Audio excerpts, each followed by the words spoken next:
Good morning. Thank you. Welcome. I'm Tremaine Wright, Chair of the Cannabis Control Board. It's great to be here with everyone.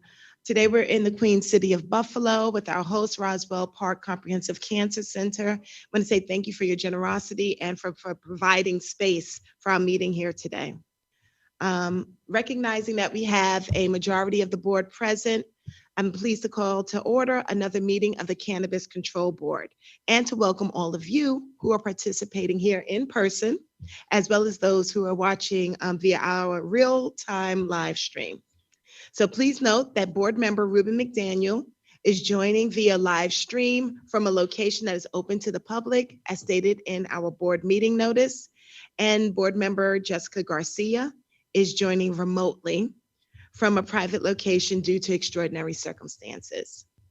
As always, this meeting will be recorded and the transcript will be available to the public on the Office of Cannabis Management's website, cannabis.ny.gov. Additional information on Cannabis Control Board meetings is always available on the site. So today's agenda will include brief remarks from myself, a review and approval of our meeting minutes from our May 30th meeting, consideration of adult use retail dispensaries, an executive director's report, then public comment, and then we'll adjourn the meeting. So as you all know, we are continuing to roll out dispensaries across the state. If you remember, on December 29th, 2022, the first adult use cannabis retail dispensary opened in Manhattan. And tomorrow, in Syracuse and the Bronx, we will see openings of additional card dispensaries, actually our 14th and 15th openings. Both will be the first dispensaries in their respective regions. Over the coming weeks, we anticipate several other dispensary openings throughout the state. Many of our licensees are making strides to secure and open locations, either with the assistance of the Social Equity Fund or independently. However, no matter the path our licensees select, opening a dispensary is a lot of work. It demonstrates commitment, and we want to acknowledge the hard work, the perseverance, and the leadership of our card entrepreneurs. The office will continue to support our licensees with press releases as dispensaries continue to open, so please make sure to check in on our website. At today's meeting, we will be continuing to grow the number of card entrepreneurs because we'll be considering 36 card applications. Approval of this cohort will bring the total number of provisional card licensees to 251 from regions all across the state. And included in this group are applicants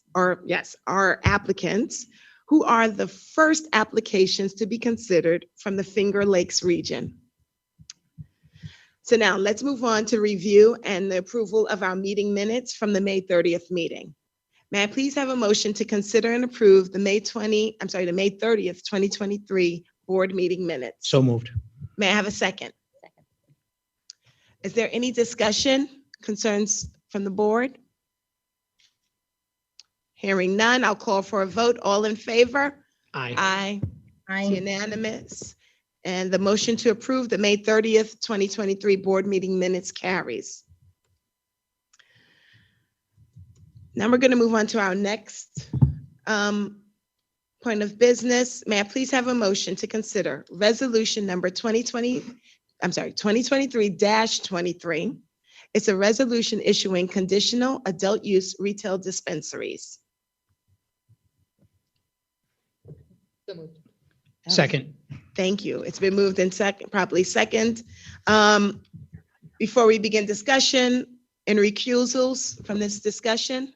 Madam Chair, as I've done in the past, I will recuse myself from this portion of the meeting, and I will turn my camera off now. Thank you.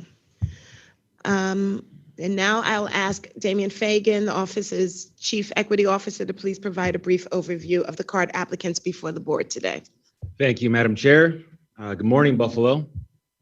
I want to acknowledge today that our executive director could not make it. This is, I believe, his first board meeting that he's had to miss. It's for a good reason. His daughter's graduating kindergarten today. So I do want to wish you a congratulations to a special little girl in Queens today. We'll see Chris at the next one. I'm happy to present an additional 36 conditional adult use retail dispensary licenses for the board's consideration. The licenses before you today include licensees across the state, including an additional 28 from the 5 regions that were previously enjoined. We are happy to see access and licensed regulated cannabis products expand across the state and look forward to working with them to become operational and open their dispensaries. Additionally, as mentioned before, this is our first opportunity to issue card licenses in the Finger Lakes region. Having retail options across the state also helps more farmers get their products to market, and having retail options that are closer to their businesses is good for both. I want to give a shout out to our license review team, who has worked very diligently to review and score over 900 card applications that were submitted. They are working tirelessly to cure deficiencies and move applications forward. As you know, the applications were not simple, and it has been a great accomplishment to get where we are now, and that's because of the licensing team. And so thank you to those folks on the team for their tireless commitment to this program. Thank you, and I'm happy to answer any questions that you might have. Thank you, Damien. Is there any discussion, questions or comments by the board members? Okay. Hearing none, I'll call for the vote. Dr. Gilbert Jenkins, Aye. Ms. Garcia, Aye. Mr. Perry, Aye.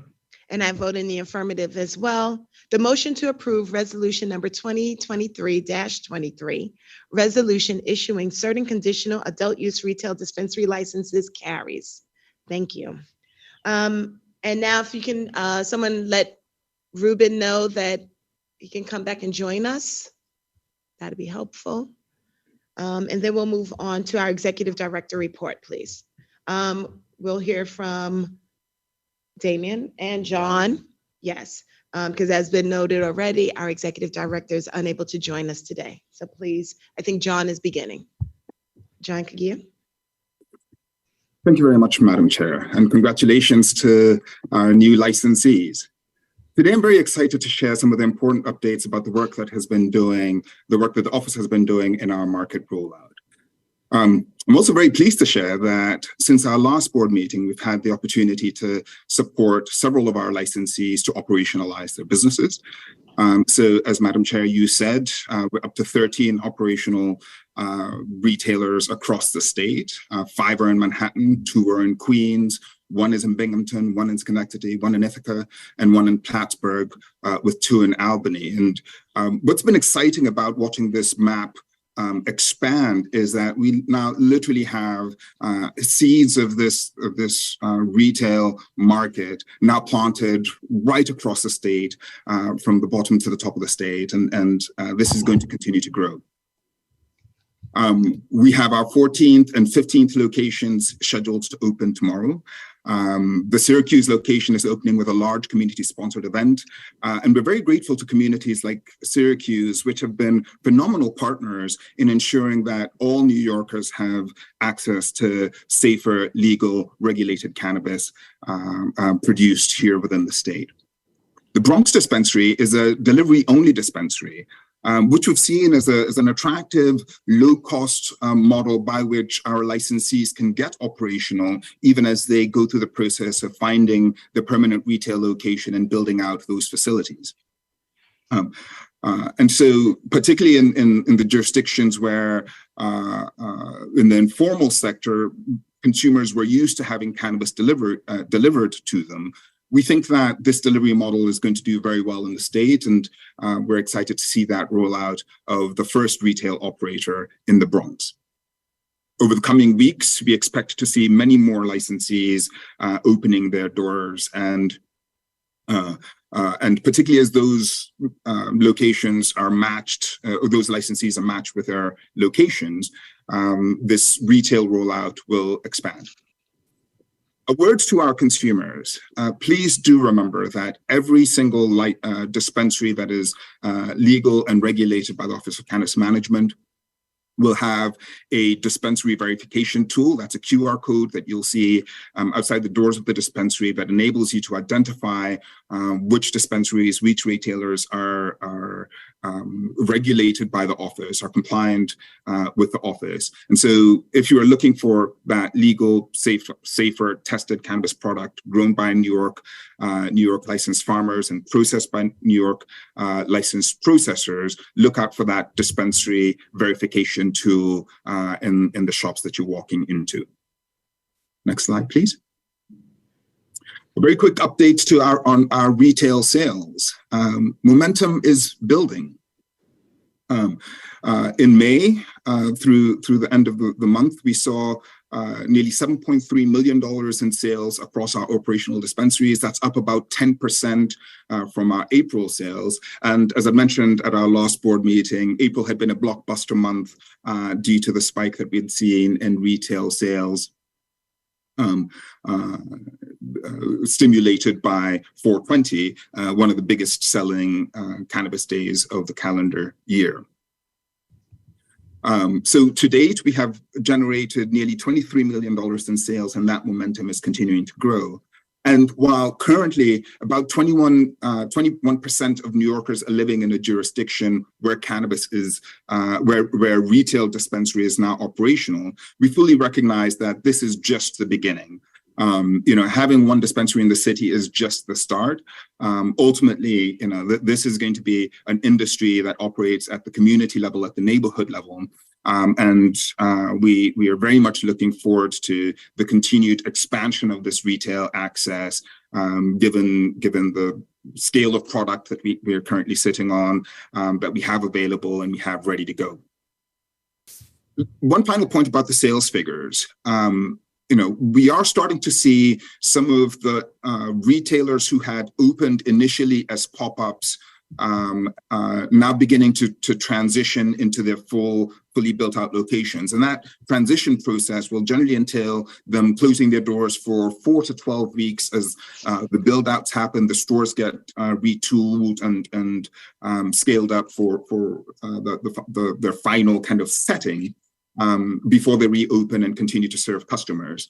So, we may see some kind of fluctuation in our retail sales over the coming weeks as a few of our stores begin that renovation process and transitioning from pop-up to fully built-out stores.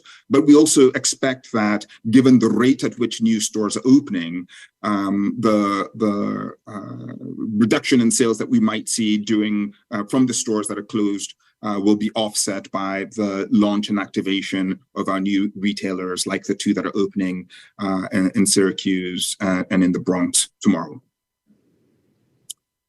Next slide, please. So the product mix in New York has been incredibly steady since this market launch, which has been very interesting to see. Even as the number of stores and the jurisdictions where those stores are operating have expanded, the share of products being sold has remained quite steady. We continue to see that about half of the products being sold, 51%, is flower. We continue to see very strong performance by pre-rolls in this market, accounting for 15% of the market, and that remains double what we're seeing in other jurisdictions. But really, part of what is driving the demand we're seeing for our legal regulated product, what is driving consumers into the store, is the richness of the diversity of products that we have in these stores. The quality of the extracts that are available, the novel ingredients that you're seeing being integrated into these products, the expanding number of AUCCs that are coming on to the market and bringing on their exceptionally grown flower. We're even seeing, kind of innovation in the beverage sector in a scale that really is very exciting and almost unique to New York. New York has been the beneficiary of 2 decades of innovation in legal regulated markets. And if this portfolio that we see in our legal stores currently is just the first generation of products in our market, I think we're facing a very exciting future ahead for very rich product diversity, for a very broad range of selection, and critically, for retail access for consumers, both through retail stores and through delivery, that will enable cannabis consumers across the state to enjoy the finest quality products that are coming out of our legal regulated market. This is just the beginning. We'll be at 15 by this weekend. We have over 40 additional operators that are in the final stages of building out the operations. And there's much more to come. So we'll continue to share these market updates and share these insights as we capture them. But we appreciate the opportunity to present this perspective on the market. And I hope it is affirmative of the rich opportunity that we see in this market, even as we fully recognize that there's quite a lot more work to be done to get stores open and to get these high quality products into the hands of consumers. Thank you. Yeah, I'll take it from the, thank you, John. Next, I want to share some important updates from the office's enforcement efforts that kicked off last week with a new authority from the critically important legislation signed by Governor Hochul on May 3rd. This legislation expanded the office's ability to enforce against illicit cannabis businesses and include strengthened penalties for unlicensed cannabis sales, aligning the enforcement measures for untaxed cannabis sales with those of untaxed cigarettes, introduced a Class A misdemeanor charge for unlicensed cannabis business operators and landlords who knowingly lease retail space to them. Through coordination with the Department of Taxation and Finance, OCM enforcement team conducted raids last week at 11 illicit cannabis dispensaries in Manhattan and are conducting additional actions this week in upstate areas. More details to follow on those after the actions are completed. The actions resulted in a notice of violation for each illicit business visited, which is pictured on this slide. Illicit businesses are prohibited from removing this sticker while the administrative hearing process proceeds. The enforcement actions also resulted in the seizure of all cannabis products at the illicit dispensary, with additional penalties based on the amount of cannabis seized.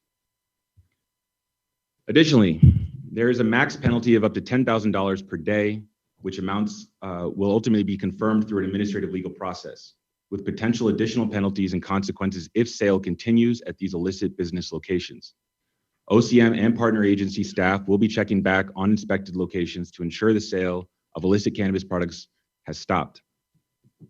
By taking a decisive action against unlicensed dispensaries, New York State is taking a significant stride towards eradicating unlawful cannabis operations that jeopardize public safety, consumer well-being, and the integrity of what we're building. Moving forward, the New York State's Office of Cannabis Management remains steadfast in its commitment to identifying and shutting down other illegal, unlicensed cannabis operations across the state. With an unwavering focus on enforcement, the OCM will continue to work diligently in close collaboration with local law enforcement agencies across the state. This is just the beginning, and we look forward to providing future updates to the board on enforcement actions as they ramp up throughout the state. Barring any follow-up questions from the board, that wraps up the update from the office. Thank you, Chair Wright. Thank you.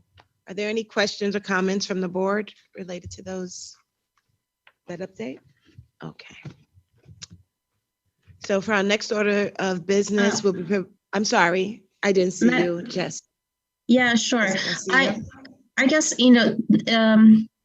as John was making his presentation, and I know that over the last few meetings, we've had quite a number of card applicants come to the board to express their frustration with different elements of the program. I was really curious to hear from perhaps Damien in this instance, although John, if this is you, please chime in. A little bit more about what OCM has been doing and shifting around to help card applicants as they're trying to get their retail dispensaries up and running. Absolutely. So as many of you know, there was a meeting with card licensees in the last few weeks, and we got a lot of that feedback directly. A lot of very important points were made by some of the licensees who are struggling to operationalize. On behalf of the office, we have worked pretty diligently to respond to that feedback. We've streamlined our location approval process. We've dedicated a lot more staff to assisting with that. I was literally just on the phone before this, talking to someone who's got a location on 7th Avenue in Manhattan. it's an all hands on deck thing to make sure that our card licensees have everything they need to get open. We've received since last December, since we started to offer folks the bring your own location option, over 300 location submissions. 146 of those locations have been approved. In the last week alone, we've received 40 location submissions. And in the coming weeks, we will have a location verification process zoning tool that will facilitate the process even more. But thank you for bringing it up. We are working very hard internally to the best of our ability to streamline this process for all of our licensees to facilitate their operationalizing their businesses. John, I don't know if you have anything to add to that. Thank you, Damian, and great question, board member. I think the one thing I would just add to Damian's remarks are that one of the things we're also working very hard to do is ensure that our card licensees know that we are here to help. I understand that this may be a slightly unconventional experience for people given their historic experiences interacting with government, but we are here to serve the cards. And so just over the past several days, I've personally spoken to several licensees who didn't realize how accessible we are. We want them to feel comfortable picking up the phone and reaching out to us. We want them to feel comfortable to email us, even if the question seems simple and basic. Our mission here is to ensure that we can get these businesses operational and work very closely as partners to our licensees. And so just wanted to reiterate that commitment for the licensees who may be listening. We're here to help. So please do not hesitate to reach out rather than kind of feeling like you're working independently. The team is here to support you. That is our single mission. Thank you, John. The last thing I do want to add, because I mentioned it at the advisory board meeting on Tuesday, please reach out to our academy. They are running the accelerator program for the card licensees. I think some folks had it confused that they had to pay for it, but it's paid for by the state. It's vetted. They have very experienced cannabis operators ready and willing to help you figure out how to operationalize your license and open your doors. Thank you. Any other thoughts, concerns that related? Okay, so for our next order of business, we'll be moving on to our public comment section. Again, we will not be answering questions, but we will be taking time and asking everyone to limit their speech to no more than 2 minutes. Madam Chair. Yes. Manager, I'm so sorry. I didn't realize that the next item was going to be comments, and I guess along the same veins, I wondered if the team could also talk about what we're doing for cultivators, because I know at the last meeting, honestly, that was just heartbreaking comments from the farmers upstate, and I did want to just ask if there is anything that we're thinking about to support their efforts to unload all the product that they have been so carefully tending and producing for the market. And Madam Chair, I also want to say the same, especially here in Western New York. It's an issue. We have many farmers who've been hanging on for a long time, have made investments. And can somebody update us and them and the public on what we're doing for cultivators who have been working hard, investing in their own capital, taking risk? What are we doing? And I just want to add that I thought that we had a proposal on the table that we were going to be discussing today that now seems to be off of our agenda last minute. So Yes. Yeah, so I mean, the office internally, we're still fleshing out some of the details of how we can facilitate this a new program, offloading some of that product. I can't speak to the details right now because they are still being worked out, but maybe Linda, if you want to jump in, do you have any updates on? Sure, thank you. We're looking into a number of potential solutions from a legal point of view, looking at the legal issues, and we haven't quite settled on the best or which paths forward can work. So don't have anything concrete at this time, but we're still looking into it. Thanks. You can go ahead and jump in if you like. So I'm not sure how much of what has been presented to us already is going to change. I just wanted to make sure that we're looking into all possible options, specifically in the options that we've presented so far and that has been discussed in public of market type events. It seems that we were sticking very strongly to this two-tiered system. And one of the things I wanted to make sure that we're investigating is the option for farmers to sell directly by mirroring something like our micro business licenses, because that is an option where farmers can sell directly. And by making the farmers have to go through a card licensee means that the farmers aren't getting the benefit of selling their product to the utmost extent that they could. If we think about what the purpose of a farmer's market is, for a farm to be able to sell their product direct to consumer without having to go through another level of red tape and decrease their profits. And so I want to make sure that we are investigating all of these options and keeping the goal in mind that we're trying to help the farms that weren't able to offload their biomass last year.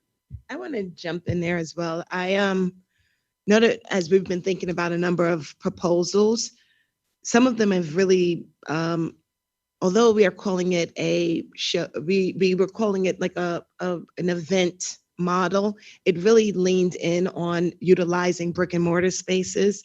And I would like for us to really be thinking a little bit more broadly. I love the idea of us leaning into fast pacing a transition into micro licensing, because I think that one of the gaps that came up for me was that the cultivators were still carrying the burden of holding product in some of the models that have been floated. It did not actually offload the product and put it into the retail side. So if we're going to be doing that, I think that then we really should be exploring what it looks like to give them the opportunity to transition into micro if that's what they want. And also, I think we have to be very concerned about what pricing looks like. And so that was one of the other concerns, because I'm not sure that we've tackled that completely. I'm sorry, go ahead. Right, yeah, and I was just going to add that in one of the proposals that is floated by us, if we know that a product can be sold for X amount, right, and then the card licensees were able to purchase biomass from a farm and then up the cost by 50%, we know they're going to up that cost by 50%. So by saying that they can up it that much, that means that the farmer is therefore getting that much less. So we need to make sure that we are helping the farms here and not helping the card licensees. They're going to have their day. Right now, it's the farmers from last year that have a lot of biomass that they need to get rid of that are looking for that financial support. And so we really need to be making sure that we are structuring this in a way that helps the farms first. Yeah. Madam Chair, well, I'd like to know, how long is this going to take? I understood that there was something that we were going to do this meeting. How long is this going to take to get this resolved? And if there's technical work in the office or legal work that needs to take place, how long is this going to take? So I have not been given that answer. It was pulled off. I learned that it was being pulled late last night as well. So yeah, so our proposals are, they're in the final stages. I think within, maybe next week, end of next week, we could have something to the board. Is this something we might want to consider a special meeting for? We can definitely. Okay. Yeah. Right. So because I think it's really important for us to speak as a board about it, and seeing as we can only speak together as a group in a meeting, then that needs to happen. Perfect. Okay. I do think that there are a number of things at work, and it's not just one proposal that's floating, but as has been identified, there are a number of legal concerns, the way our law is structured. And so we may need to come up with applications and doing some things a little bit differently that we had not been thinking about. But I think that we can come up with a solution. And it also might mean that we need to shift and rethink about how the rest of the market is set up, because I do think as we're realizing how long it takes for someone to get a license and actually open a retail space, how do we fast pace some of them so that they know that they'll be ready for the crop that's currently being grown now? how do we have them prepared so they can receive it this fall? So I think there's an overhaul for all of us to begin thinking about. Thank you. I just wanted to speak to the resolution of the legal work that we're doing. I would love to be able to say that we're going to be able to resolve this within a week. And I know that there's huge expectations, but at this time, that would be difficult for us to say. I mean, us, the legal office at this point, because we're still grappling with a number of issues. So, but do understand the concerns and the expediency and the rest of it. Okay, Thanks. excellent. All right. Thank you. Are there any additional comments from the board? Okay. So then we will. Can I just Yes. quickly? So this is something that's been sort of weighing on me.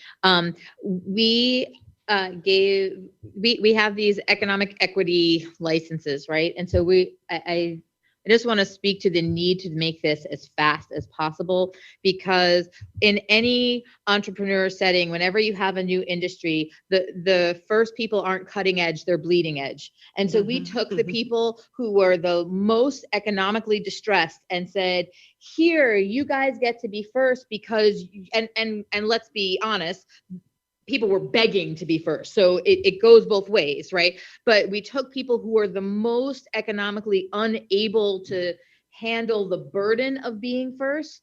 And so we're seeing the outcome of that, where the goal was to be as just as possible and to help lift people up. But because of what starting an industry looks like, there needs to be more quickly to support those people who weren't going to be able to make it through that in the first place, let alone being on the bleeding edge of the market. Yes. Okay. If there are no other comments, I do want to acknowledge that we've been joined by Majority Leader Crystal Peoples-Stokes. Hello, thank you for being here with us. She's been guiding New York through this cannabis conversation for a number of years. So thank you very much for that. And thank you for joining us today. Yes. So I guess at this time, we will move forward with the public comment section. I'll be calling from the list. Though, please note, if you submitted comments electronically, those will be captured in the meeting, in our meeting minutes and posted on the website. All right, so now we'll begin. Our first commenter, remember 2 minutes, please. And the seating is here to my right, along with the microphone. So we have Andrew Kraus. And I have see it, Andrew T. Kraus and then Andrew J. Kraus. All right, welcome, please. I think that we're using the mics over here on the right-hand side of our stage.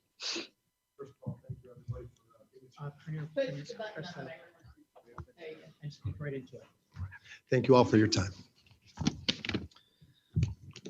Hello, my name is Drew Kraus. I'm here to talk about our journey.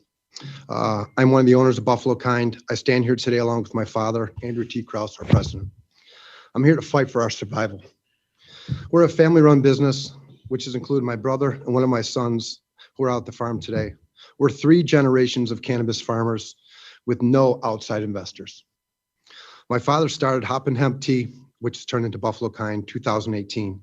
He was granted the hemp processor license, creating smokable hemp flower, oils, creams, teas, to include a few items. In January 2020, he was authorized as a hemp industrial research partner, invited to create strains and develop products. He grew indoors in a local Smith Street location in Buffalo under lights for 2 years, developing strains, being a community leader, giving lectures to people like Be Healthy Institute, Kenmore Mercy Hospital, to war veterans, guiding people how to use our products.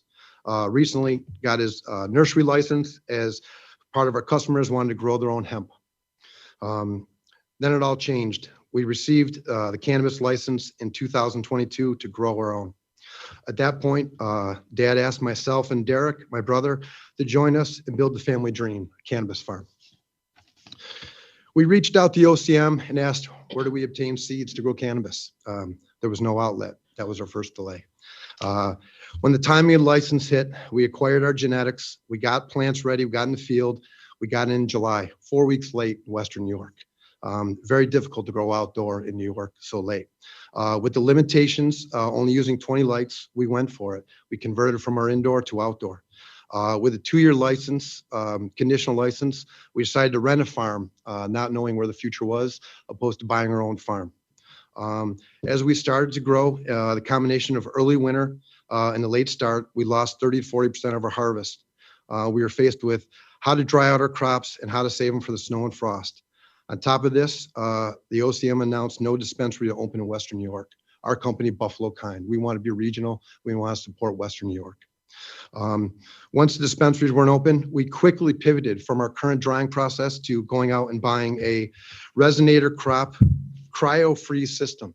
We brought freeze trucks into our fields, cut our plants down, froze our product, which sits today in freezers, waiting for licenses and dispensaries to be open to sell. Last week, we were inspected by the OCM, Pat. He was fantastic, field inspector, truly an asset to the team, showed us what we were doing properly, made it very clear that he was proud of how we handled it, how we went to this new process of freezing, and told us that he would talk to the higher ups to help us acquire more processing license. From all of this, we've sat back and we decided we're here today to request a micro business license. We want to sell our own, farm to table. We know what we're doing. We've grown all our lives. We want to produce good products. We want to educate the people. We all know the easiest part to get into the game is to have edibles. It's the most dangerous part of the game if you don't educate customers. We are here to educate people from the beginning to the end. Sorry, I'm a little emotional today. I just want to say, this has been my dad, myself, and my brother, our money, our future, that we've gone for this, and we're holding on with everything we have here to stand alive. And I don't know how much longer we can. So to hear you guys talk about a micro business, allowing us to sell direct, to sell via dispensaries, or even delivery service, we can move very fastly. We have the ability to do that, and we think we can do it right. And we'd like to be a pilot for New York and show you guys how to do it right. Thank you. Thank you, Buffalo Kind. And now I'd like to ask Majority Leader Peoples-Stokes, if you will come please to the mic.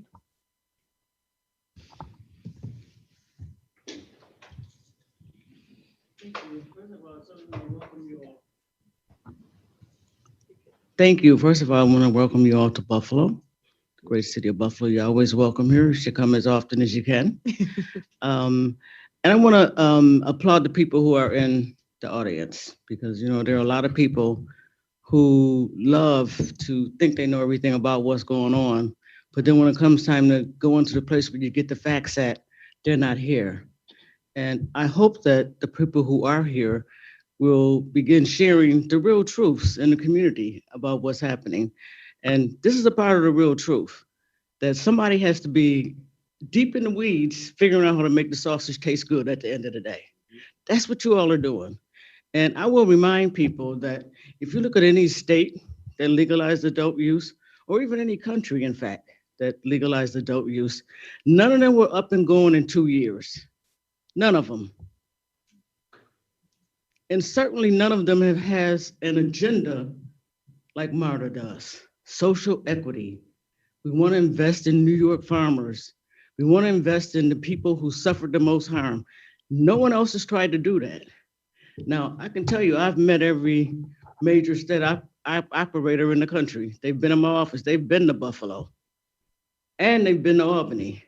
I know they had a capacity. They could have had this all up and going in 2 days. But New York didn't decide to take that method. We decided to take a method that was going to invest in the people who had the most impact from the war on drugs. That's a challenge. You got to know, I've been in these places where I listen to people who don't look like me say there's no way Black people can ever be in these businesses. We have to be the one to run it because we know how to do it. Well, guess what? We know how to do it too, if you give us a chance. That's what this board is doing, giving us a chance. Now, I'm just going to ask people to be patient. If you think it's going to happen in 2 years and it hasn't, then you're not ready for this as a sustainable business. I hate to say it like that, but you're not. Because it's going to take more than that to be able to sustain yourself into this business into perpetuity in the way that can create generational wealth for people you don't even know exist in your family yet. But you have to be patient. You got to let, I think, both the Office of Cannabis Management, who really is headed up by some incredible people, I know them personally, and the board of control, I know them personally as well. And sometimes it's even hard for me to stay on track when I know that I would like to see things happen. So I scream on them a lot. But I think that's a part of my job. I mean, you cannot write good legislation that's supposed to have an impact on Black and brown people first and New York farmers first.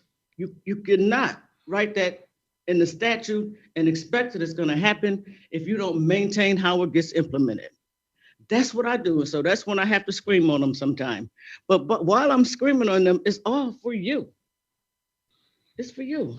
I mean, I'm not interested in being in the business, but I know that there are a lot of people who are not only interested, but they're capable. And what you have poured into your farm so far, there are people in California who will come and pay you for your license right now. And they will not whine about what they've been through to get to where they are. They will take it from right there and make it happen. And that's what we have to do as well.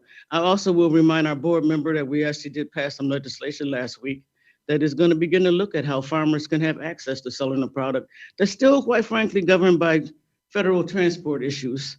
And that's all still has to be worked out. And we're working that out because we understand what you sacrificed. And we never anticipated lawsuits. Well, I kind of did because I know they don't think New York can do this on their own. So every time they get a chance, they got to challenge what they think you're doing. This doesn't include them. And by the way, that will happen again because this is not a short-term opportunity here. This is a long-term opportunity. And it's only for those who are willing to put in and wait for that long-term opportunity. You can force these people to get it wrong, thinking you need this right now and you gotta have this, and this is the way you need. You get it wrong in 5 years, 10 years from now, you won't even be in existence. Allow them to go ahead and stabilize the process. Now, I'm not just trying to convince you, I'm trying to convince myself as well. To stay on this one. Watch the people who are getting it done. Support them when it's necessary and challenge them when you have to. But you got to support the effort that they're taking. If we can get this far, creating a brand new agency in the state of New York that is never seen before, in 2 years, imagine where we can be in 4. 4 years are not here yet. So I'm asking for your patience. Thank you.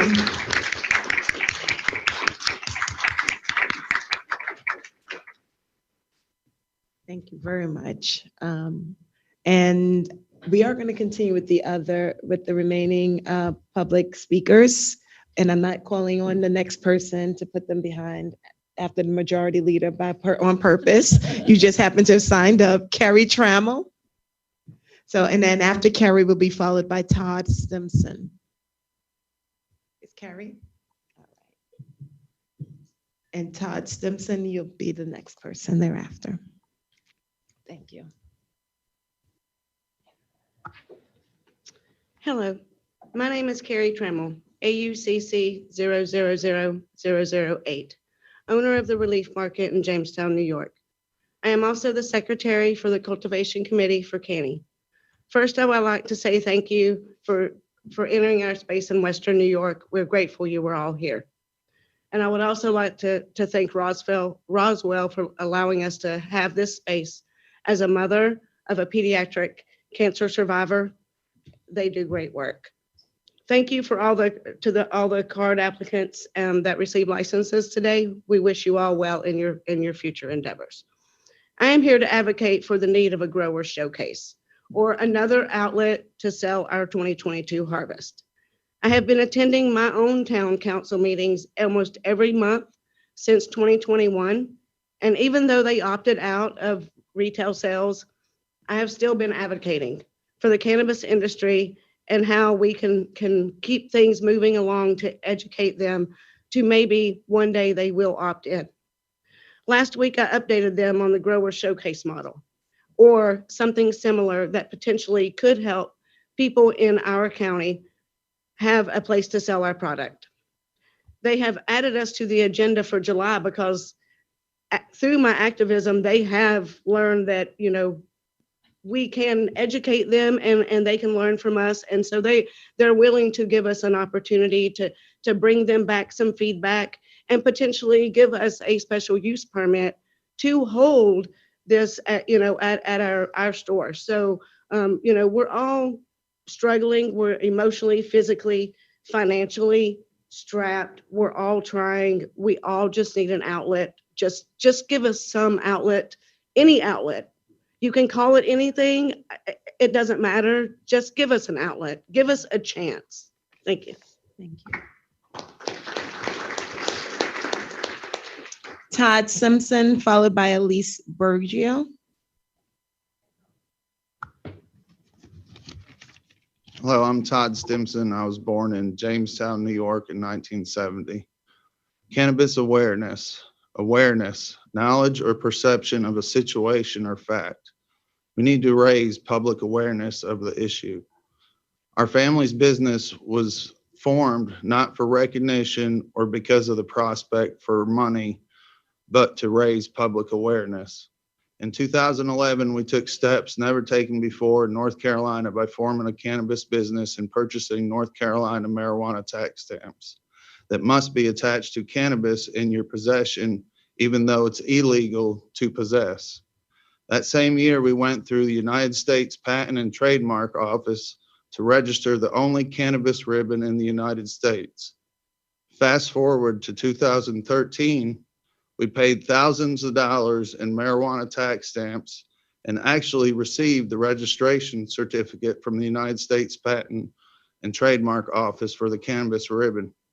25% of our marijuana tax went to the North Carolina General Assembly, 75% going to the local police department.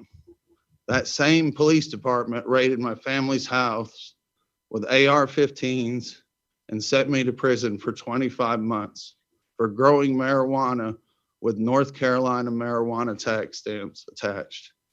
Prohibition and someone's moral compass has engrossed my family's life for many years and has been the heart of most conflicts of our life. We want a life that provides a person with a sense of satisfaction that what they are doing is worth living for. Thank you. Thank you.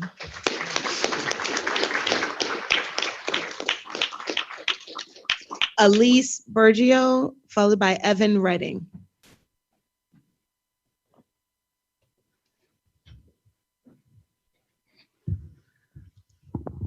Hi, everyone. My name is Elise Bergio. I am here as an attorney. I'm also on the New York State Bar Association's cannabis section.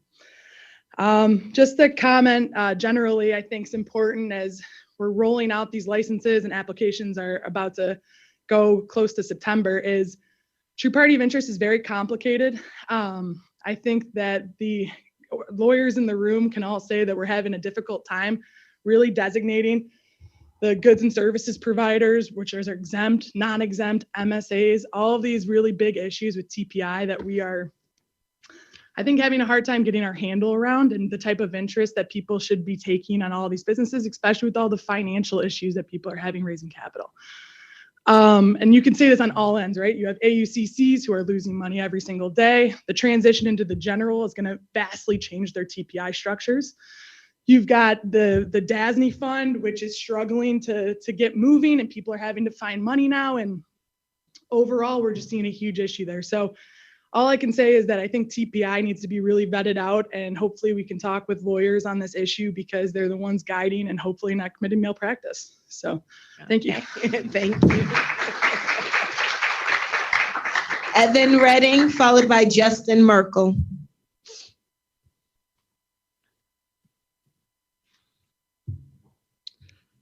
About a year and a half ago, I started working for my boss with his HVAC company.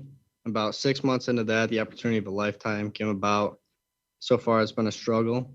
Much of my boss's time is now dealing with cannabis politics, and us workers need his guidance in the field and for us to be able to get rid of our last year's crop and move forward with this year's. Currently, I am one of the few workers at Starlet 420, and it's getting more difficult to handle the workload with only a handful of us because we have a ton of expansion plans and someday I want to be a leader of a team. And as of right now, that is something that can't happen until we can make enough to support everyone in the business. With all the medical companies coming in, it will be hard for all the smaller companies to succeed and expand. We really need you guys' help, so please listen to us. Thank you. Thank you. Justin Merkel, followed by May Backer.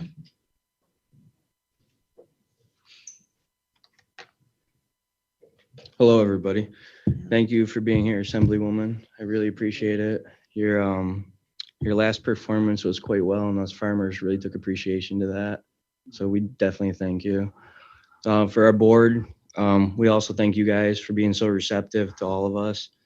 We do realize that you guys are trying to create an equitable arrangement for everyone involved. We absolutely appreciate it, but we do need something now. A lot of us were in hopes that this was going to be the day. When we seen the agenda, it was pretty disheartening.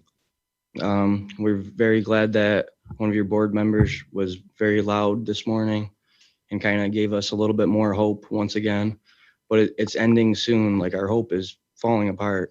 As you can imagine, everyone's emotional, and we just want this to change. We want the market to open up. We need these micro licenses, temporary, emergency, something. Let's get these markets open. We can go to delivery within a month. We can come together as a CFA board member. We have the ability to arrange this. We can make it happen. Just please give us the authority. That's all I'm asking. Thank you.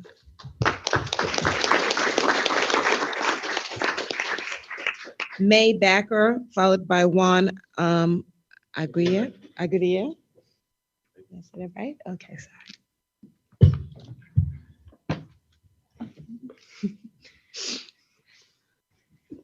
Hey, thank you. I'm May Backer. I'm a cultivator at Grateful Valley Farm, AUCC license number 34, also a member of the Farm Bureau and the Cannabis Farmers Alliance. This is Dr. Daniela Vergara. We wanted to talk about aspergillus today. I have a statement from another one of our CFA members, Joseph Calderon, that I would like to read. So for aspergillus, he recommends amending New York State adult recreational cannabis testing methods for aspergillus from qPCR method with a pass-fail result to a total CFU of less than 103 CFUs per gram to realistically accommodate the adult recreation industry versus the medical cannabis industry. This 103 CFU threshold recommendation comes from publications from Dr. Daniela Vergara, including Cornell's recently published New York State Field Manual for Sativa Cannabis. Do you want to speak on that at all? Sure. Yeah. Thank you very much. So I'm Dr. Daniela Vergara. I've been a cannabis researcher and educator for 10 years plus. And aspergillus is a fungus that is found everywhere. It's probably in our hands right now. So if it's found everywhere and you have a pass-fail test, you're probably going to fail. And especially if you're growing outdoors. I understand that medical patients may want very aseptic conditions, which may not be the case for other types of consumers. So we need to have realistic expectations on what people are testing and how are they testing for it. Aspergillus does pose a threat. It has been very researched in tobacco users. In particular, there's also some papers on cannabis users. So it does pose a threat, but again, we deal with it on our everyday lives. And so a pass-fail test may be unrealistic and may be hindering, especially outdoor cultivators. And to continue on, thank you. To continue on Joseph's statement, amending the testing method for aspergillus will place the state's program more in line with current United States food and drug quality and safety standards. Other states like Oregon have changed aspergillus standards to accommodate their adult recreational operators and consumers. Due to the ubiquity of aspergillus in the environment, a new aspergillus standard will help unlock thousands of pounds of smokable flower that would otherwise be wasted as biomass or destroyed. OCM could enact guidance and related policy immediately. CFA recommends different definitions for medical grade cannabis and adult recreation cannabis and their respective testing methods. Additionally, recommended testing methods could be alternative, such as traditional culture methods and or antibody assays like ELISA, enzyme-linked immunoassays. Yeah. That's okay. And again, there's other states that do have a threshold, and 10 to the 5, for example, is what is used in Colorado, and that could greatly help farmers. So, thank you. Thank you.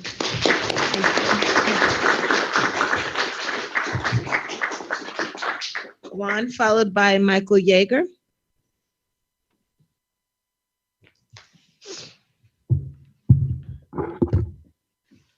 Thank you very much, Madam Chair and the OCM board. My name is Juan Enrique Aguirre. I'm a registered nurse and a social equity dispensary license holder in the state of Illinois. And I'm also a consultant for a nonprofit organization that applied for a license here in the state of New York. I'm here today because we were advised on November 16th of 2022 at 12:30 p.m. Pacific time in a phone call with the enforcement department that we were cleared for licensure and being sent to the licensing department for final approval. And we were told by the enforcement department that our application would be approved at the next board meeting, or worst case scenario by the end of 2022. With this knowledge, we did acquire property. We have been leasing this property since then. And on February 17th of 2023, we had a follow-up phone call with the licensing department, and we were told that our card application was in the legal department for final approval. So I'm just here to advise the board that we're hopeful that we would be granted this license, but just wondering what's going on with the nonprofit licenses. And thank you very much for allowing me to speak today. Thank you.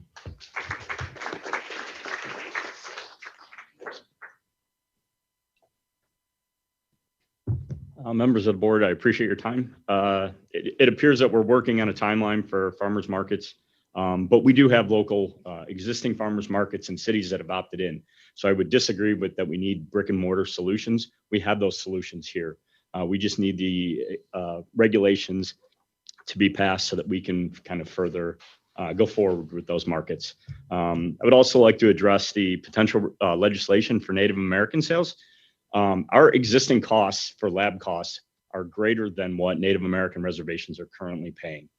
So that legislation does not appear to really help us in any capacity.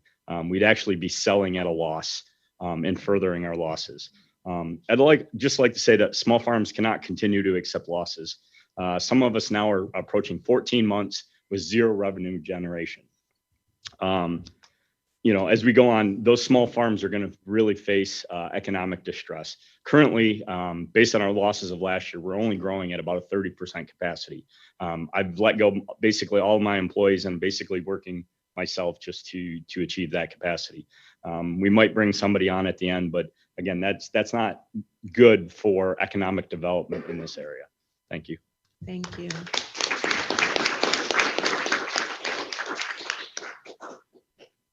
I'm sorry, Michael Kasaki, followed by Thomas Balestri.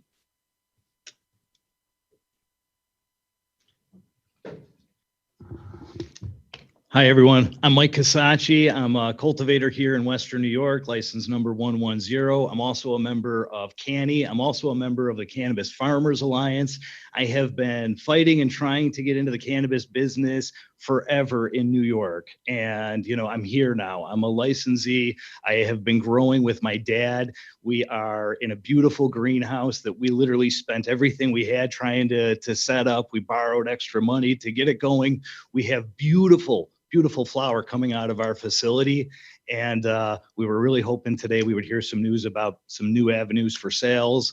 That is a little bit disheartening, but we are excited to be a part of, this industry that's emerging. However, as we talk about, the MRTA, how it rolled out and what else is going on, things like, the ROs coming in this year, is something that is kind of shocking to us because we built our business and purchased these things based on the MRTA, based on the ROs not coming in for 3 years. And now we're being told that this fall, when they get approval, they're going to be able to sell to the dispensaries that currently have only done 22 million in sales. So with us, with all this product here, we're going to be competing against the registered organizations now too. And how is that equitable? How was that set up in the original MRTA? And how did we make investments based on that law that now isn't going to be there? Oh, and by the way, they get to grow under lights.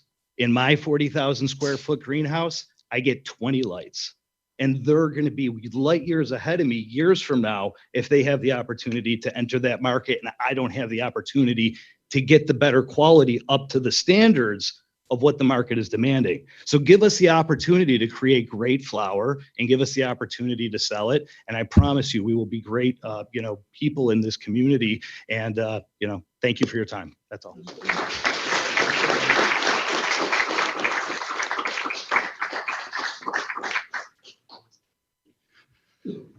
What's good?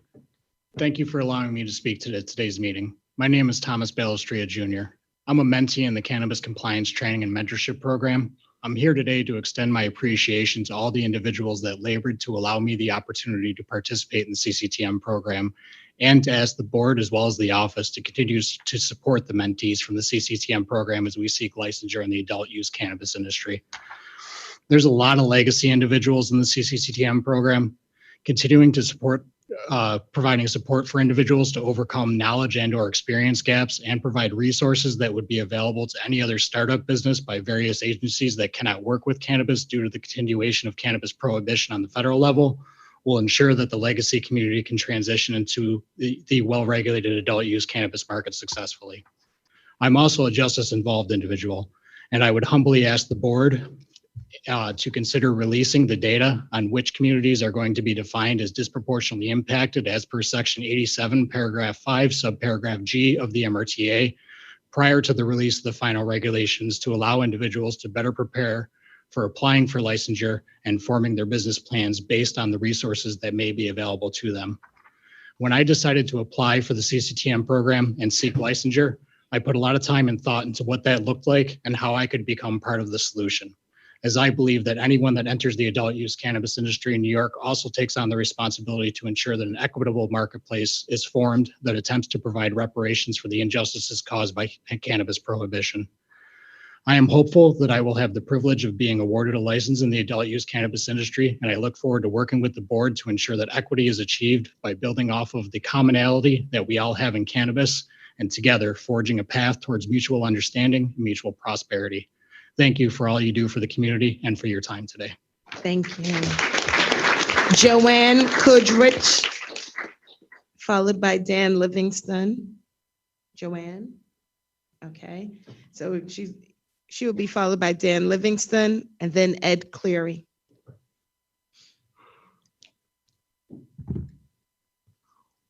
Good morning, good afternoon. My name is Joanne Kudrich. I'm the CEO of Ravensview Genetics, an AUCC licensee in Delaware County. I'm also the chair of the Canny Cultivation Committee.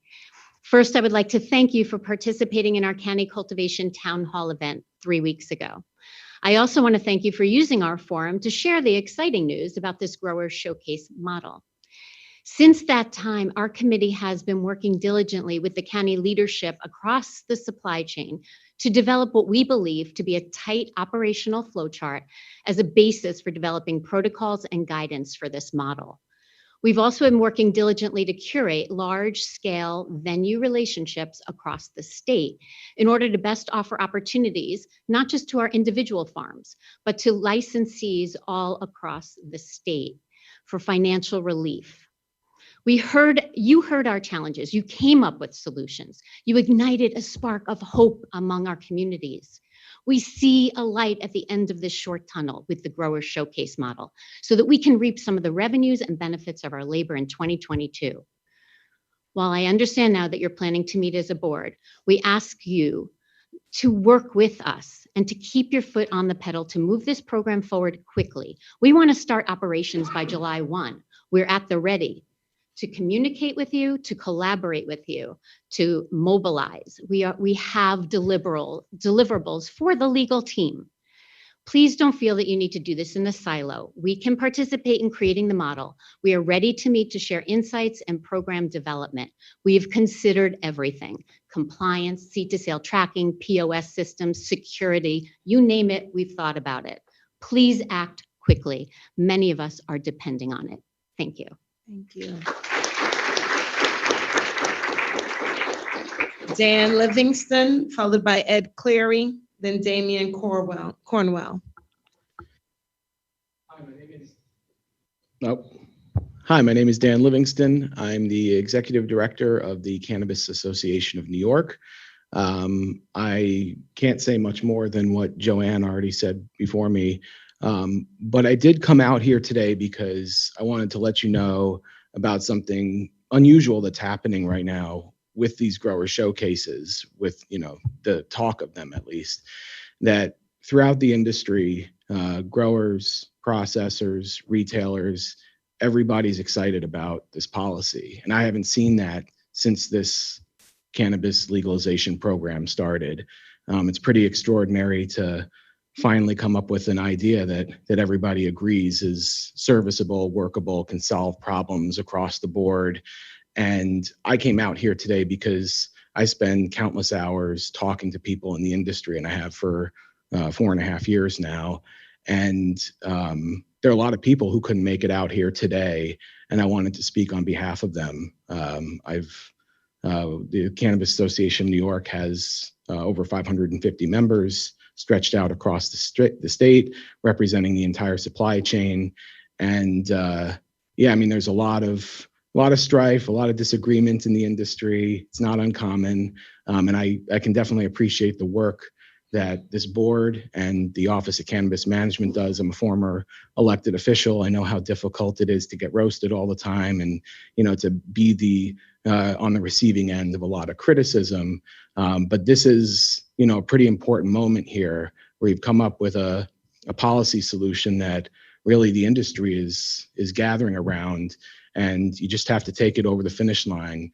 There are a lot of folks here who have put a lot of work into fleshing out details of how this could work, you know, for retailers, for processors, for cultivators, for everybody in the industry. And I would just encourage you not to delay and to, you know, knock down any barriers that you can to get this program rolled out as soon as possible. Thank you. Thank you. Ed Cleary, followed by Damian Cornwell, then Jeanette Miller. Is Ed still here? Yes. Oh, sorry, I didn't see you said. I'm sorry. Thank you for giving me this opportunity to speak. My name is Edward Cleary. I'm partnered with my wife, Lisa Keller. We own Weaver Road Farms, and we are one of 4 cultivators in Chautauqua County.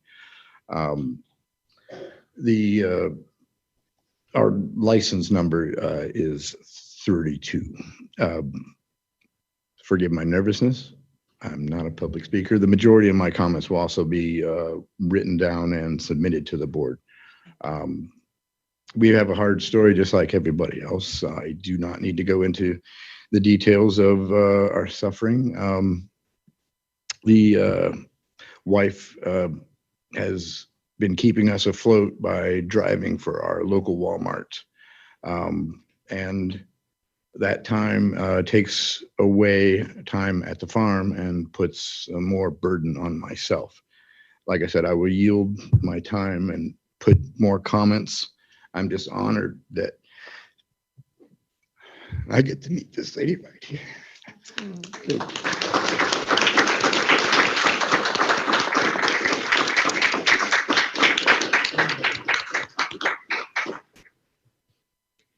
Damian Cornwell.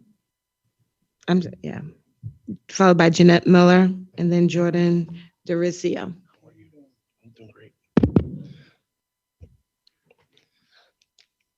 Folks, thanks so much for giving me the opportunity to speak, and thank you for all you do. My name is Damian Cornwell. I operate Just Breathe in Binghamton, New York. I'm the COO for the Broome County Urban League. I came up with Dan and the board president for the Urban League. and I'm also a board member for Canny. I just wanted to offer some words of encouragement and confidence for the Growers Showcase. So here's what I just want to frame up for you folks. I don't believe that you need new compliance to operate the Growers Showcase. It should be able to be done through guidance. Every day I come to work, every week, we inbound inventory from cultivators. We do all the track and trace duties. We report the reports through OCM compliance. We pay the taxes. We make sure people get paid on time, which is key for us. And we secure the building. We educate customers. And we operate as good stewards and believers and advocates for this program. What breaks my heart is there are 30 cultivators on a wait list to get in the store. I can't take them all. We take as many as we can, but we're faced with the law of diminishing returns, right? There's only so much I can do and still pay in a 30-day time span, okay? That's an issue. But if I could do what we do every day across the street, 1,000 transactions is gonna move about $1.2 million. So if we did it during July Fest or Speedy Fest, we would move more money than you could ever grant them in literally a couple weekends. And it wouldn't be a solution, but it would be a stopgap measure to help stabilize the market and buy us some time to fight another day. There are so many things. I love what you said. It was awesome. There's a lot of things to consider. There's no question. It's extraordinary, the fact that we're just a few months into this thing and we are where we are, but it doesn't alleviate the needs that you folks have, or even us. And the thing is, from my perspective, I'm more of a social entrepreneur. Every problem that you have ultimately is going to affect me anyways, right? I can only be as good as my worst cultivator, right? So the store, we curate all of the brands. They're our partners, like teammates on a team. That's the reason why I came, trying to do my part. Now, I helped with some of the solutions. If we did this, we could offer the same track and trace. Cashless transactions was just key, right? We could eliminate a lot of those issues that you would think would require compliance, but they don't, because we do it like this every day now. Just gotta take a second and just breathe, right? No pun intended, right? Relax. We can walk and chew gum at the same time, right? Just need an hour to go through some of the stuff. I tell you, I think we could bring it home. That's my story. Hope you have a great day.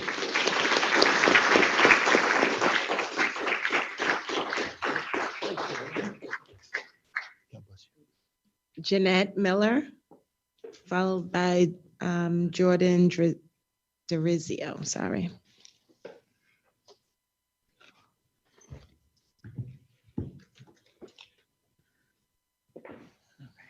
Hi, everybody. Good to see everybody. My name's Jeanette Miller. I'm AUCC number 120. I am a co-founder of the CFA, the Cannabis Farmers Alliance.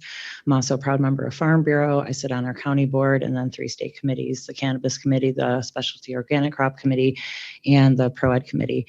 I don't have to tell my story here because I'm in Western New York, my hometown. And when I look around the room, I see one of the strongest cannabis communities around. Like from in the room right now, I can look over here and I see future card people. I see second end processing. I see at least 8 of the AUCC people here today are CFA, and also some of them are Canny, and I think we're all Farm Bureau, but there's, I think, at least 10 AUCC cultivators here today. I see testing. The whole cannabis industry is in this room with you right now in Western New York. I see CBD people who are waiting to get into the industry, people who've been providing the holistic part. I want to say something. I heard great comments about how you want to work with us today. And I know that I heard the word begging, and I know it was probably not the most intentional word, but we didn't beg to get in because we were qualified. Okay. When the program rolled out, there wasn't anybody else more qualified than us to move forward with the program, right? We had been in the CBD and cannabis industry. A lot of us are legacy growers, but we also had built the infrastructure for growing hemp and then growing the CBD hemp. So we were qualified to be the first. And then throughout that hemp program, we educated, right? We brought cannabis to Western New York. We helped desensitize and help take away the stigma that surrounded cannabis and how that it's, stoners, but really we're all educated people. A lot of us here come from medical industries and pharmacies and all, I'm an educator. I have my master's degree. So we helped bring this here, the farmers, the AUCC cultivators, and then we had to qualify. Okay, not only do we have to do it, we had to apply to the program and actually qualify. There were like 62 people on a short list. I was not one of them. I had to make sure I qualified and filled out all that paperwork and showed I earned it, and I did. And I have investors. Okay, I have investors who are betting on me, and they bet on me, and I had workers. I have a worker here today. These people bet on me. They want to come back to my farm, and they knew I could do it, right? They saw me succeed by growing this cannabis, this wonderful cannabis, but I can't bet on the state right now. And so how do I move forward? If they can bet on me and they want to give me more money and work for me and volunteer for free, when I say I'll pay them back when I finally am good, how can I do that if I can't bet on the state? And then this offer of micro business sounds great, but I needed the 2 years so that I could afford that on my own. I didn't want to have to go in with another investor. I wanted to be able to afford that.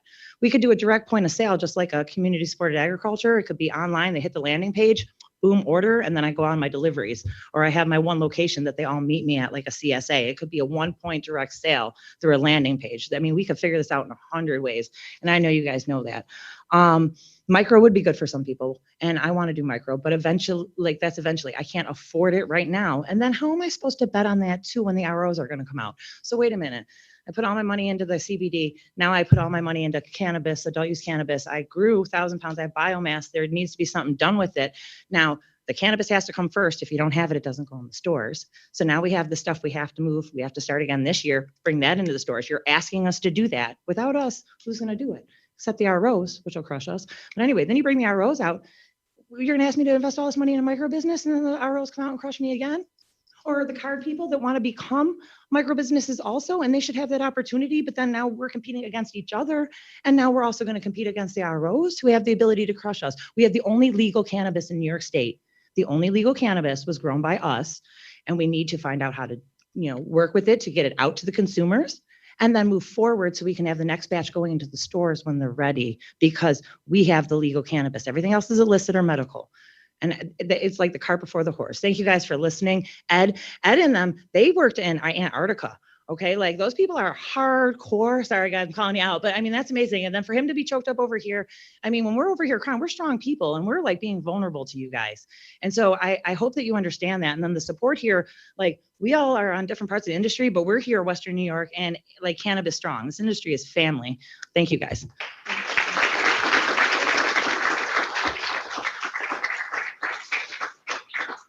Jordan, and then William Nicholas. Hey, how's it going? Thank you very much for having me today. Thanks for inviting us all to be in here today. I'm somebody who's interested in getting into the cultivator industry. I'm very new, and I really just wanted to come here to observe the process, hear what you all had to say, and really just to kind of put forward, I mean, kind of what everybody else is saying, everybody who is in the industry and is having these struggles. There are plenty of people who are very interested in getting in the industry and are, I mean, beyond terrified by these stories that you hear today. I mean, a lot of people are like, what would be the greatest thing in the world? To have this business that I run myself? What would be the scariest thing in the world? To have this business, have it all sustainable, have it set up correctly, and then have, I mean, at the end of the day, paperwork and bureaucratic mess make you go bankrupt and lose it all. And I'm just here today to say, don't forget about those small people that maybe can't afford the leeway of time that a lot of the other bigger offerings have. Thank you very much. Thank you. Bill Nicholas, and then followed by Richard McCullough. I wasn't nervous, but now I'm looking at all friendly faces and I'm nervous. My name is Bill Nichols. I'm the technical director at BioTrax, which is one of the local laboratories, one of the 14 laboratories. As I listen to everybody, I agree. We're all together in this. Nothing hurts more than giving failed results to people who've put in such hard work. I understand the importance of it, but also it is very difficult, and that is my job at our laboratory. As we go about this, I've spent a lot of time over the last week, and I'll continue to spend more time talking about this aspergillus issue. The only thing I want to really offer up is we are seeing that a lot in Western New York. And in doing so, I also want to make sure that the office realizes that they can utilize us. We have over 20 years experience in industrial microbiology. It's not just cannabis. We have places where we can help. We have a facility that could help. And I do believe that we need to look into that issue more. I could get into it. Obviously, I'm not going to in a 2-minute time slot. I'm happy to have that conversation. But there's a lot of people also in these little pockets trying to work on this issue. And it's a very big issue. And it's not just a New York issue, guys. It's a countrywide issue. My goal with this is to start bringing these players together so that we can start getting appropriate data points to make real decisions on it. With it. And as you guys go ahead and spend more time on this issue and look at this, because it does affect everybody in the state, keep us in mind as somebody that can help, because not only are we generating results, but we also have the ability to do some work on a research side of things. Thank you. Thank you.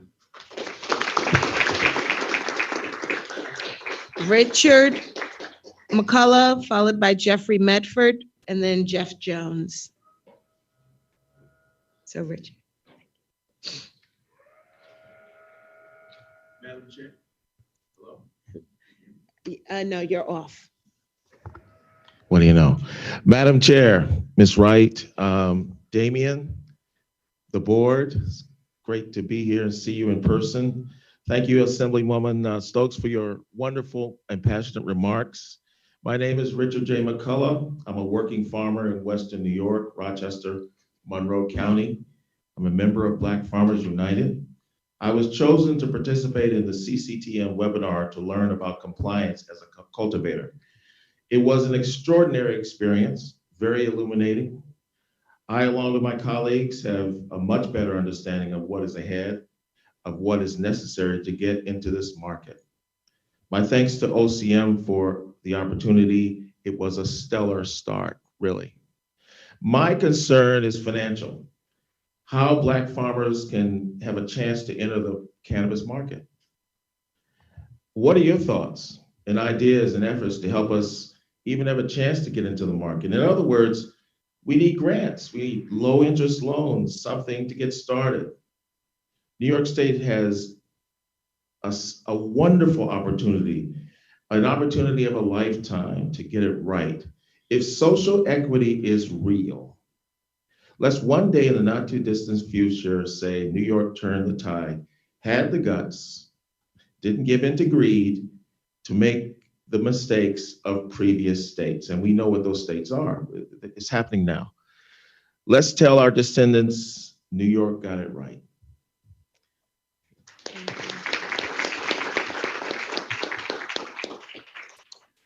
Good morning, distinguished guests. My name is Jeffrey Medford. I am a cannabis cultivator. I am the co-founder and chair of the New York Green Coalition, a member of Black Farmers, and also a member of our mayor's Malik Evans Cannabis Readiness Committee, and a graduate of the CCTM program. In getting into the program, we had to write what we thought about the outlook of our industry in cannabis. So I did so, and I'd like to share that with everyone. I wrote that about 6 months ago. It says, I feel that the future of adult cannabis use, adult use cannabis cultivation is really looking better. If you would have asked me this 6 months ago, my answer would have been entirely different. It is the very steps that some of us are taking right now to fill out this application that has changed my outlook towards the OCM and other regulatory agencies that are governing the cannabis space. As an African-American male and cultivator, social equity and social justice must always be at the forefront of everything we do if we want to level the playing field. Fair and equal access to capital, licensing, and recognition of decades of experience in the cultivation, processing, and distribution of cannabis is long overdue across New York State and many other states across this country. In this emerging market, if New York State gets this right, it will set a precedence throughout the entire world, and we will all become winners. New York has the potential to be the biggest marketplace in this entire world. We have a very bright future if we uh, bind together in solidarity and in social equity. I'm going to end this off by saying that uh, very much so, just like uh, Crystal Peoples-Stokes, she delivered a very wonderful message, a very encouraging message. And though sometimes I can seem like a little bit of a rebel rouser, I would like to say that I'm so very happy about some of the things that OCM are doing. And I'm more and more happy about the class that we've just completed. I thought it was an excellent class. It brought some vital information, things that many of us would not have ever thought about. So hats off to you, OCM, Mr. Fagan, and some of the other people that brought it together, Mr. Jim Rogers as well. Yes. Thank you so much for the class, and we appreciate everything that you're doing. God bless. Thank you. And our final speaker, Jeff Jones.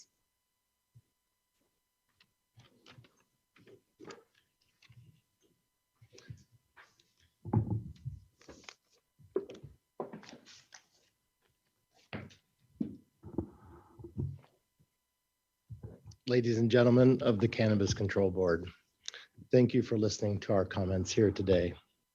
My name is Jeff Jones, an AUCC farmer based in the heart of the Finger Lakes Emerald Necklace. And I believe in the awesome power of cannabis to unfuck the world, to make meaningful contributions to some of the most intractable issues of our time. Thus, I have been so heartened by the intention that New York initially set for cannabis, with a powerful social justice message and the promise of an inclusive cannabis economy. But of course, good intentions are also the devil's road base. And unless sincere, sustained effort follows these good intentions, they rot. And real change never takes hold.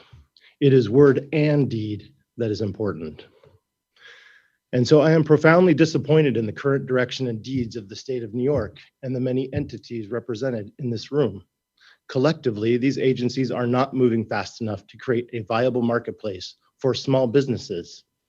Instead, we hear that you are about to greenlight 1 million square feet of indoor canopy controlled by the ROs and their corporate backers.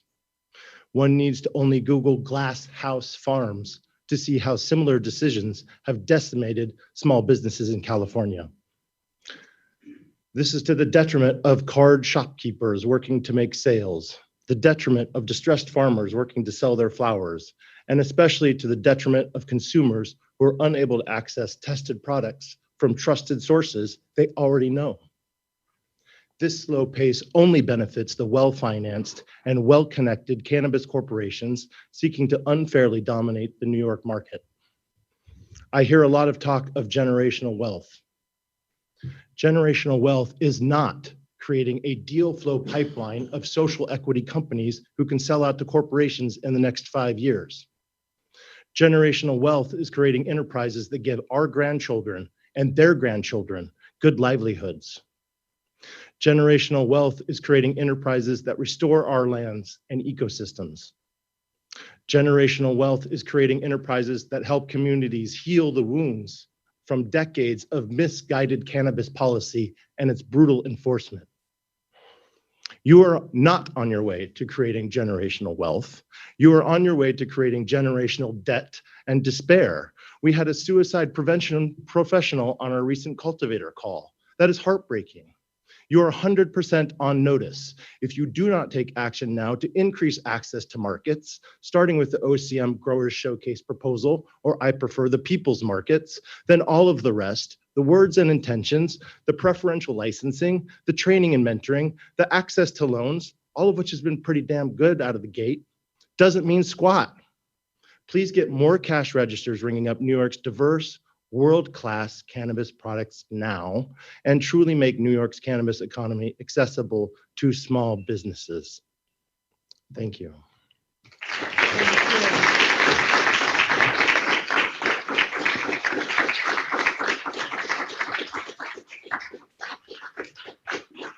That was our last public comment for today, but I do want to say thank you to everyone that came out and speak and for sharing your thoughts with us. You have highlighted some of the hardest challenges that we've been facing, everything from time, the manner in which we communicate and or make things seem as if we're moving forward with it when they're not actually ready. We have to be much clearer about how we approach our work, and we want to make sure that we're doing better as we continue to engage with you so that you can understand the process that we're working through as well as some of the I'm going to say the factors that impact our ability to move and or whether or not we're able to just run with an idea.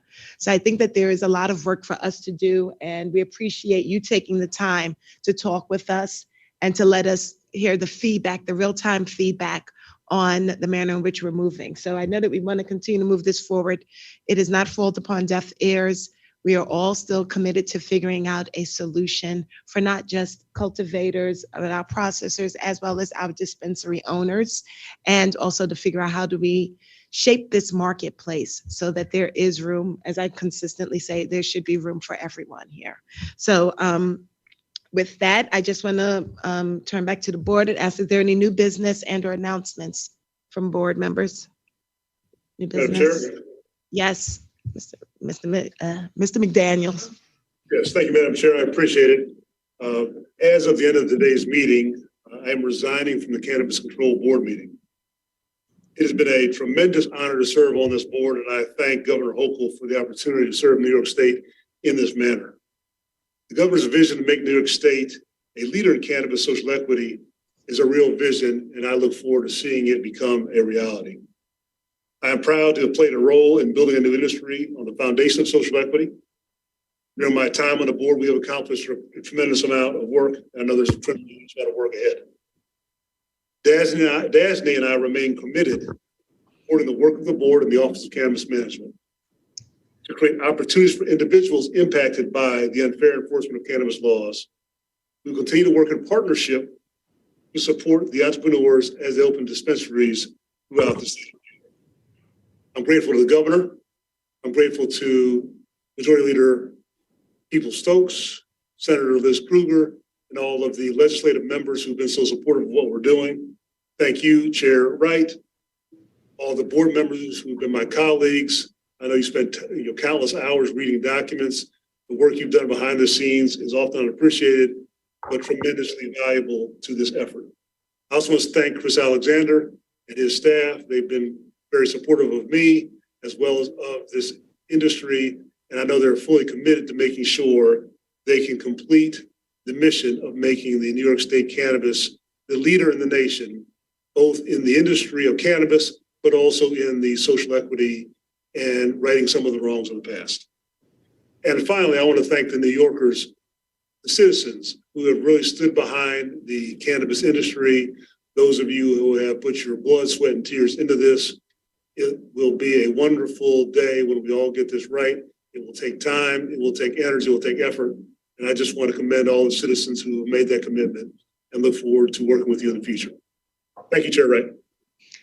Thank you. And I just want to say thank you for your service as well. Yes.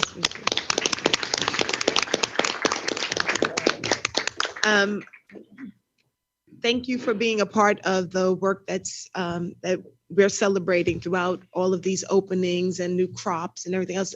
This work began well before the bill passed, and we know that your work to help develop what it looks like to support our cannabis industry with small loans and financial assistance began well before we passed that law as well. So thank you, and we look forward to continue to work with you so that we can roll out this social equity fund. We have a lot of people relying on it. It is a heavy lift. We're glad that you're a part of it and that you've been leading the way with it. Thank you. Thank you very much. I appreciate it. Okay. So with that, I guess we are now ready to move to a closing of our meeting. Just a quick note about our next meeting. The time, location, and the live stream link will be shared on the cannabisny.gov site well in advance of the Cannabis Control Board meeting A recording of today's meeting, the meeting minutes, and a transcription will be posted as well. So that concludes our business of the day. May I please have a motion to adjourn this meeting? So moved. May I have a second? Second. All right. Any questions, comments? Hearing none, I'll call for a vote. All in favor? Aye. Motion carries. This meeting is adjourned. Thank you very much.